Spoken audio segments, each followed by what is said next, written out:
40-plus hours in the emergency room, including more than 24 hours in a bed in a crowded hallway. That's how long one family is saying their elderly father waited at Albany Medical Center before they eventually gave up and left. A man's daughter reaching out to CBS 6 tonight to try to get to the bottom of what she describes as a chaotic couple of days in the ER. CBS 6's Jackie Slater has been looking into what the family says is a health care crisis.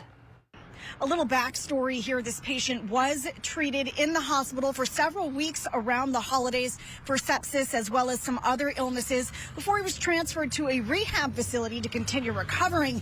This past weekend, his daughter started to think something else might be going on, so he was taken here to Albany Med to get checked out.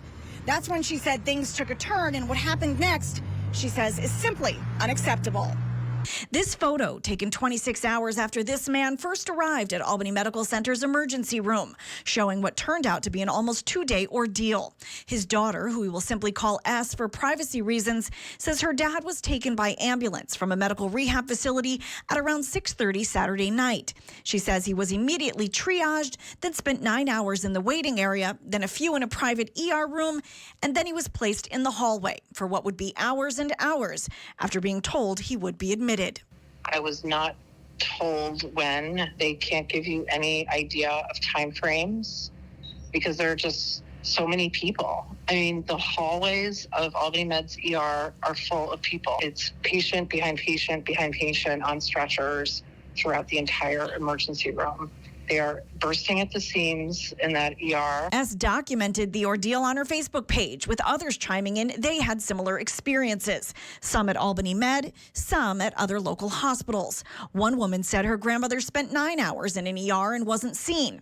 Another said, quote, "They did this to my grandmother last week."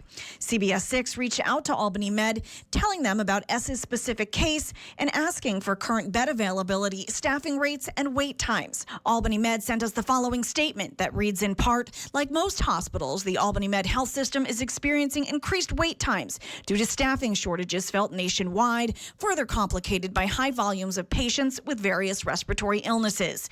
We continue to provide safe care and are taking proactive measures to address the issue."